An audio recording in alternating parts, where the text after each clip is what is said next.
कौन इतना बड़ा एंकर हुआ करता है कि जो इनका मुकाबला कर ले। बात कर रहे हैं हज़रत पोपला की। आप उन्हें कामरान खान का नाम दे लें तो आपकी मर्जी। ये वो लोग हैं जिन्होंने मुबश्शिर लुक़मान और मेहर बुखारी, एक वक्त में इन दोनों से ये चुनिंदा एंकरान कराम हुआ करते थे।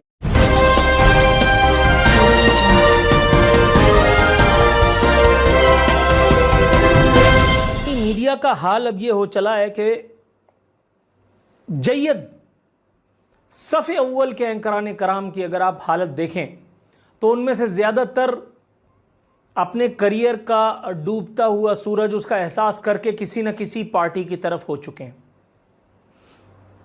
कोई नून लीग की हिमायत में रद्बुल लिसान है, सुबह से शाम तक कसीदे लिखे और पढ़े जाते हैं। कोई इस्टेब्लिशमेंट का इतना ज़्यादा वफादार अपने आप को साबित करने पर तुला है कि जैसे कभी पाकिस्तान में इस्टेब्लिशमेंट से कोई गलती हुई ही ना हो, जो कि सरीहन झूठ है। आज हम उसे एक कैरेक्टर के बारे में बात करने के लिए जा रहे हैं और उसे एक कैरेक्टर का बहाना बना करके ऐसे बहुत सारे कैरेक्टर्स को सातों सतौंजी के पीना धांसने के लिए जा रहे हैं, जो काम तो पब्लिक रिलेशनिंग का करते हैं, काम तो ब्रोकरी का कर रहे हैं, लेकिन चोला उन्होंने उड़ा हुआ है सहाफ़त का। ऐसे ही एक मौसूफ़ है हज़रत पोपला। ये हज़रत पोपला कौन है? कौन हो सकता है? पाकिस्तान में कौन इतना बड़ा एंकर हुआ करता है कि जो इनका मुकाबला कर ले? कौन ऐसा आदमी है कि जो बाकायदा माह भर की छुट्टियां अमेरिका, कनाडा, यूरोप, फलाना ढिमकाना जगहों पर जा कर के और गुजार करके आता है? इतना बड़ा एंकर भला कौन है कि जो बाकायदा अपना एक इन्वेस्टिगेटिव विंग मुल्क के सबसे बड़े उर्दू रोज़नामे में चलाता रहा है? कौन इतना बड़ा एंकर है कि जिसको न जाने कहाँ से अल्लाह माफ़ करे ऐसी इल्हाम हो जाया करते थे, जो कि इल्हाम बहरहाल नहीं होता था, वो एक फीड रिपोर्ट्स हुआ करती थी। बात कर रहे हैं हज़रत पोपला की। आप उन्हें कामरान खान का नाम दे लें तो आपकी मर्जी। ये वो कैरेक्टर है पाकिस्तानी सहाफ़त का कि जिसे अल्लाह रब्बुल इज़्ज़त ने इतना उरूज दिया, इसने इतना काम भी किया है। इसने किया है या पता नहीं इससे कराया गया, हालांकि मुझे पता है, लेकिन मैं फिर भी आपकी सवाबदीद पे छोड़ देता हूँ। एक वक्त में ये मौसूफ पाकिस्तान के सबसे बड़े एंकर हुआ करते थे, इसमें कोई दो राय नहीं है। इनका प्रोग्राम एक वक्त में सबसे ज़्यादा व्यूअरशिप लेने वाला प्रोग्राम हुआ करता था, और अब हालत एक तवील अरसे से ये है कि अगर सलाम साहब का या सलामी तेरा असरा ना होता तो कब के घर बैठ चुके होते। एक ट्वीट इन्होंने फरमाया है, पहले उसकी जानिब आते हैं, फिर बहुत सारी ऐसी चीज़ें भी आपसे शेयर करूंगा जो पहले भी कर चुका हूं, आज समअप करेंगे उन तमाम बातों को भी। एक ट्वीट इन्होंने फरमाया लिखा है, अमेरिका में पाकिस्तानी डॉक्टर्स के व्हाट्सएप ग्रुप पर चलने वाली वीडियो में शुरका बहस कर रहे थे कि वीडियो दुबई है, अमरीकी या यूरोपी। ग्रुप के शुरका को यकीन नहीं आ रहा था कि ये कराची है। मुझ तक ये सवाल पहुंचा, तहकीक के बाद मेरा फ़ख्रिया जवाब था कि ना सिर्फ ये पाकिस्तान बल्कि कराची है। ये बहरिया टाउन कराची के मनाजिर हैं। ये देखिए जनाब मन ट्वीट, ये वही हजरत हैं जिनकी मैं बात कर रहा हूँ, देखते जाइए, ठीक है। ये वो ट्वीट है। पाकिस्तान का साबिका बहुत बड़ा एंकर और आजकल बहुत सारे बड़े एंकर्स में से एक बड़ा एंकर, ठीक है। ये तो हो गई इनकी तारीफ, ये तो इनका क्रेडिट। अब इनके डिस्क्रेडिट से शुरू करते हैं। ये मुमकिन है कि कोई ऐसा बड़ा आदमी, इसको इतनी फुर्सत हो कि ये भेड़िया टाउन या बहरिया टाउन या मलिक रियाज या रियाज ठेकेदार के लिए मदद करने का कोई मौका ढूंढ ले अपनी मसरूफियात में से। अब वो मसरूफियात किस किस्म की उसकी डिटेल में हम नहीं जाते, ठीक है। ये मुमकिन ही नहीं कि इतनी बड़ी कोई फ्लाइट बेवजह बिला सबब भेड़िया टाउन या बहरिया टाउन और रियाज ठेकेदार या मलिक रियाज की मदद करे। यकीनन यह किसी न किसी फरमाइश का शाखसाना है, अंदरूनी या बैरूनी।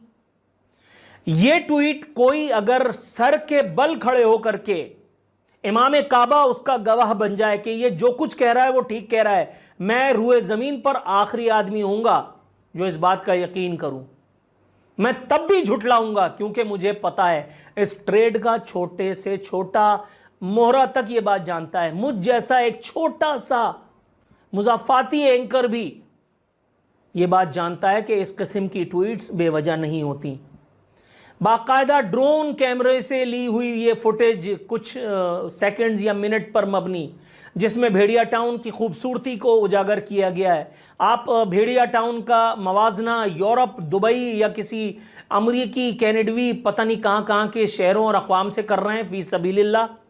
ये मुमकिन है? ये वो आदमी है कि जिसकी उजरत मैं अगर साल भर कमाऊं इसकी 1 महीने की उजरत के बराबर नहीं पहुंच सकता। मैं अगर साल भर कमाऊं तो इसकी 1 महीने की हलाल उजरत तक नहीं पहुंच सकता। न जाने उसका 10% पहुंचूंगा शायद, या 20% या 25%, मुझे ये भी यकीन नहीं है। वो आदमी अपने ट्विटर अकाउंट पे सारी मसरूफियात तर्क करके भेड़िया टाउन की मिदत में एक ट्वीट करता है, ये मुमकिन है कि ये फी सबीलिल्लाह हो रहा हो। अच्छा, भेड़िया टाउन और मलिक रियाज के बारे में आ जाते हैं। ये वो लोग हैं जिन्होंने मुबश्शिर लुकमान और मेहर बुखारी, एक वक्त में इन दोनों से, ये चुनिंदा एंकराने कराम हुआ करते थे, इन दोनों को अपने स्टूडियो में बिठा करके, जाहिर है कि इन्हीं का स्टूडियो था वो जिस अखबार या जिस न्यूज़ ग्रुप का स्टूडियो है वो भी सब जानते हैं। अच्छा, मलिक रियाज के बारे में ये बात भी सभी जानते हैं कि वो जब चाहे किसी भी ग्रुप को, किसी भी अखबार को, किसी भी चैनल को सेकंडों में खरीद लेगा। कोई इस मुल्क में इतनी बड़ी फ्लाइट नहीं है कि जो मलिक रियाज की दस्तरस से बाहर हो। ठीक है, यानी आप यहां जरा सा मलिक रियाज का नाम लेने की कोशिश करें और वहां आपको टेलीफोन लाजमी आ जाएगा कि भाईजान जरा ख्याल कीजिए। इश्तिहारात के मामले भी हैं, एडिटोरियल कंट्रोल भी यहाँ याद आ जाता है, सहाफ़त के अलमबरदारों को, एंकरान कराम को। एडिटोरियल बोर्ड भी अचानक से ख्वाब गफलत से जाग उठता है।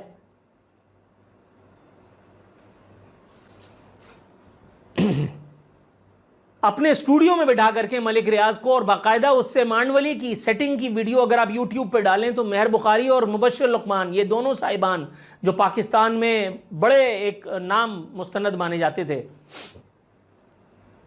वो उससे बाकायदा सेटिंग करते दिखाई देते हैं। वो कहता है अब मैंने आपसे ये पूछना है, वो कहते हैं अच्छा आप ये पूछें वरना कंकॉक्टेड लगेगा ये इंटरव्यू, और सामने मलिक रियाज या रियाज ठेकेदार बैठा हुआ आराम से हाँ हाँ हूँ कर रहा है।